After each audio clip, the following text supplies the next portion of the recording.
Gracias por continuar en nuestra sintonía. Nosotros a esta hora ya recibimos en el estudio a nuestro especialista de hoy. Se trata del doctor Gustavo López, traumatólogo ortopedista infantil. Un gusto que nos acompañe. Bienvenido a Noticias Globovisión Salud. Muchas gracias, Daniela, muchas gracias.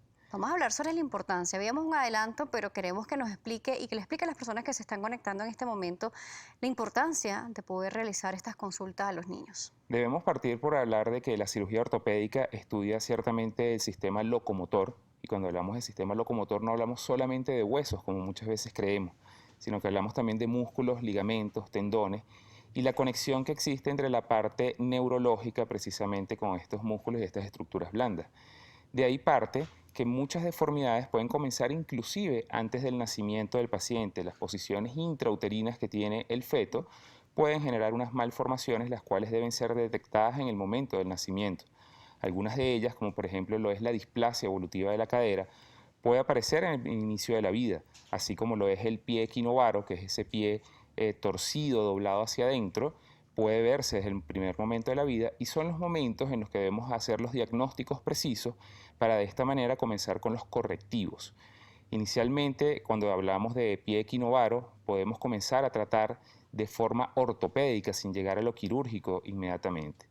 Es así como la evolución de la edad del paciente puede ir presentando diagnósticos y así mismo brindar oportunidades de tratamiento en el momento adecuado. Entonces es importante el control ginecológico obstétrico durante el proceso de gestación y hacer todos los exámenes necesarios para saber de la formación del feto, ¿no? Definitivamente. No solamente para saber qué sexo es. Definitivamente. Siempre insisto con los amigos ginecobstetras y los especialistas en la parte ecográfica que en las últimas semanas del embarazo es importante tratar de visualizar cómo vienen esos pies del feto, cómo vienen esos pies de ese futuro bebé, cómo vienen esas caderas, porque eso nos permite prever y estar preparados para el momento del nacimiento y comenzar con los tratamientos adecuados. Una vez un poco más grande, los niños comenzamos a ver otro tipo de deformidades, como lo es, por ejemplo, la presencia del pie plano. El pie plano anteriormente muchas veces se pensaba en el uso de una bota ortopédica como un milagro, como una respuesta definitiva para este problema, y estamos convencidos definitivamente que esa no es la solución. Entonces es importante diagnosticar a tiempo y de esta manera dar los correctivos necesarios. Por ejemplo, un niño pequeño podemos comenzar a manejarlo estimulándolo con el fortalecimiento muscular, el cual logramos a través de las actividades deportivas. Es de ahí donde viene una de las importancias de estimular a los pacientes a que hagan deportes a temprana edad. Asimismo, ya llegado a las edades adecuadas, hablando de pie plano, existen procedimientos quirúrgicos que podemos hacer y que nos van a beneficiar en evitar deformidades en un futuro. Tenemos un comentario que nos hace el usuario TR-Flores Traumatólogo. Nos dice hacerle saber al público sobre el uso de las botas ortopédicas. ¿Se deben utilizar o no utilizar en pie plano? Sí, definitivamente ya eso es algo que dejamos atrás, dejamos a un lado.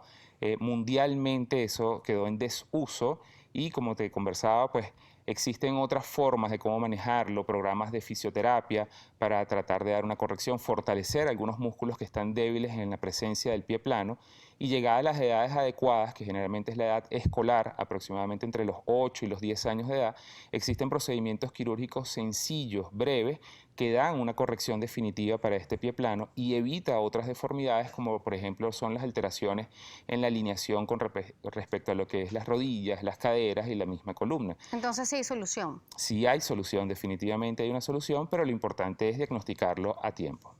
Cuando nos habla del diagnóstico a tiempo, nos hablaba al principio también de la evaluación ginecológica obstétrica, el proceso para saber cómo viene este bebé, y nos dice que al momento del crecimiento se va observando también lo del pie plano. ¿Cómo se hace el diagnóstico? ¿Cómo saber por parte de los representantes que algo está pasando con este niño? Sí, es importante siempre la opinión de los padres. Los padres son quienes muchas veces nos adelantan el diagnóstico o por lo menos las sospechas para el diagnóstico. Escuchar a los padres es siempre importante para nosotros los ortopedistas.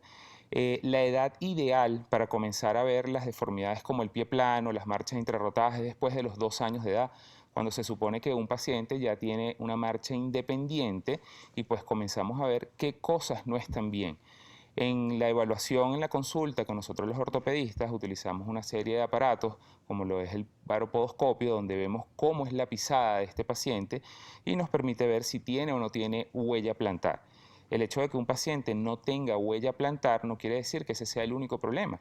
Realmente el tema está en la alineación que pueda presentar este pie o en la mala alineación que pueda presentar este pie, generando deformidades en otras partes del cuerpo, como te mencionaba, rodillas, cadera y columna. ¿Ok? Doctor López, vamos a invitarlo a usted y también a las personas que nos están viendo en este momento a ver nuestro segmento que siempre tenemos todos los jueves para ustedes y se trata de salud a tu alcance. En esta oportunidad vamos a ver también la importancia de la consulta otorrinolaringológica para las personas. ¿Cuándo debemos ir al otorrino y por qué? Esto nos lo explica el doctor Jesús Peña. Veamos.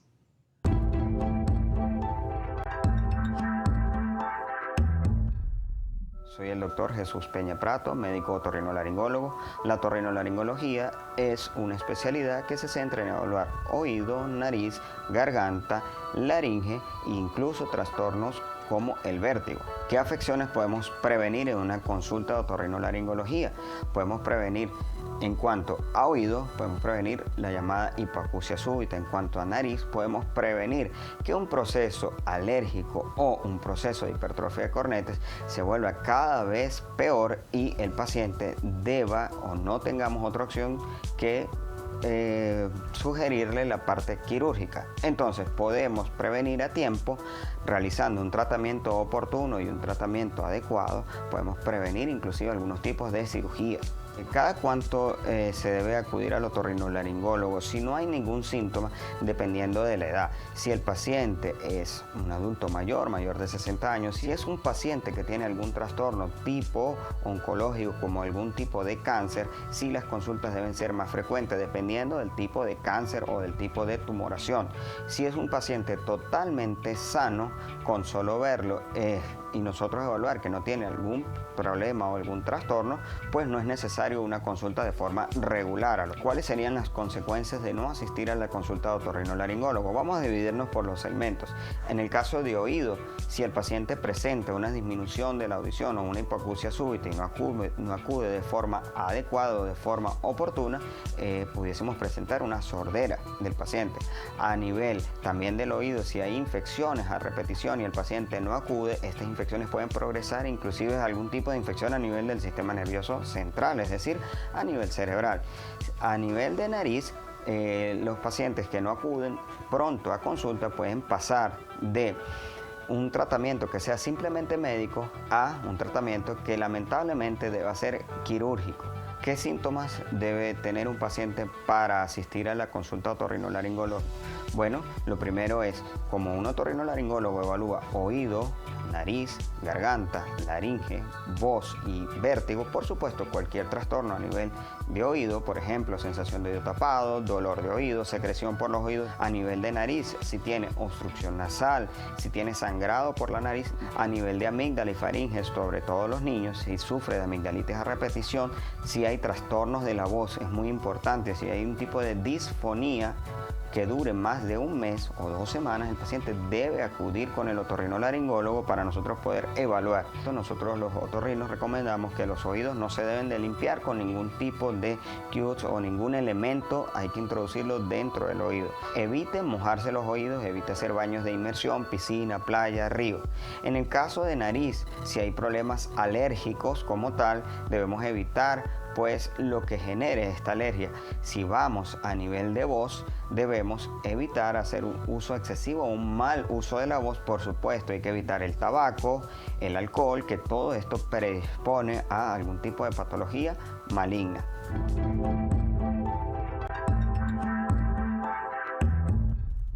Veíamos entonces esta explicación que nos daba el doctor Jesús Peña, otorrinolaringólogo, en torno a la consulta del otorrino. Nosotros vamos a una pausa aquí en el estudio, seguiremos conversando sobre la consulta ortopédica infantil. El doctor Gustavo López nos seguirá acompañando, traumatólogo y ortopedista infantil.